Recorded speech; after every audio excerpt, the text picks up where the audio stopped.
कभी कभी लाइफ में हमारे सामने ऐसी सिचुएशंस खड़ी हो जाती है जिनसे लड़ना मुश्किल होता चला जाता है। हालात हमारे कुछ ऐसे हो जाते हैं मानो सब कुछ खत्म हो गया हो। दूर दूर तक सिर्फ अंधेरा ही अंधेरा दिखाई देता है। कुछ समझ नहीं आता कि ऐसी सिचुएशंस में करें तो करें क्या। और कई बार तो ऐसी सिचुएशंस में क्विट करने का मन करता है। हालात चाहे तुम्हारे कैसे भी क्यों ना हो, एक बात तो तय है कि ये वक्त अभी गुजर जाएगा। चाहे अच्छा वक्त हो या फिर बुरा वक्त, गुजर जाएगा।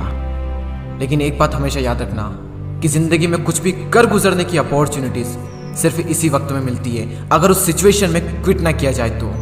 क्योंकि विनर्स जो होते हैं वो कभी भी क्विट नहीं करते, और जो क्विट करते हैं वो कभी भी विनर्स नहीं बनते।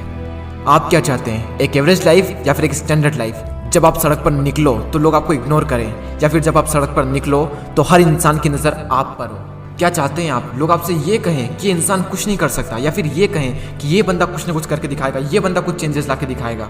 लेकिन कैसे करेगा? क्विट करके। मर जाना, लेकिन क्विट मत करना।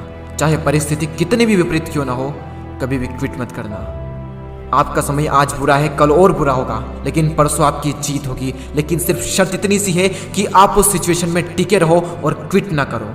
ये प्रकृति चाहती है कि हम इन परिस्थितियों से लड़ें, संघर्ष करें, ताकि हम और मजबूत बन सकें।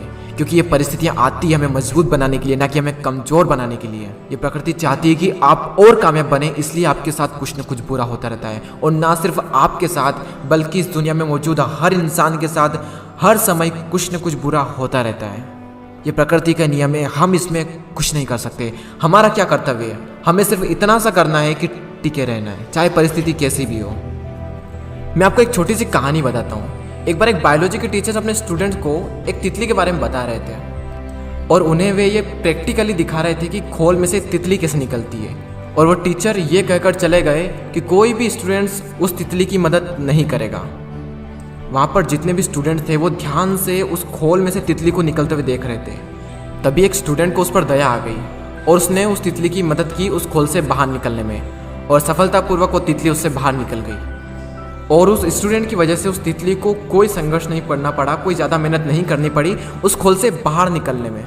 लेकिन वो तितली थोड़ी ही देर में मर गई। जब टीचर वापस लौटे तो उन्हें पूरी घटना मालूम हुई। तब उन्होंने अपने स्टूडेंट को बताया कि वो तितली जब संघर्ष करती है तो उससे उसके पंखों को मजबूती मिलती है।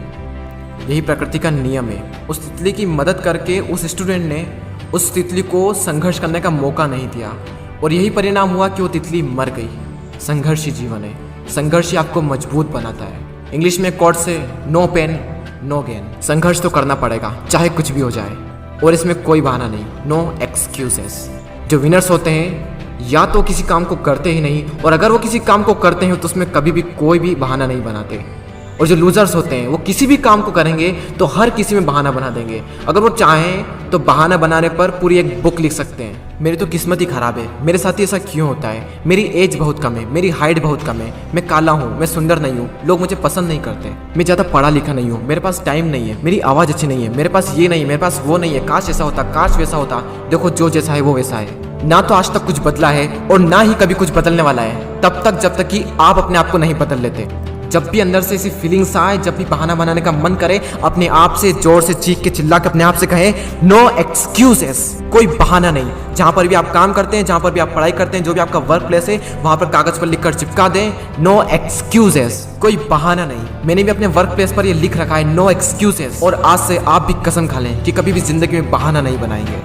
आज आप लोग भी कमेंट में लिख कर जाएं नो एक्सक्यूजेस, ताकि मुझे पता चले कि कितने लोगों ने इस वीडियो को पूरा देखा। मैं आपसे मिलूंगा अगले वीडियो में। जय हिंद, जय भारत।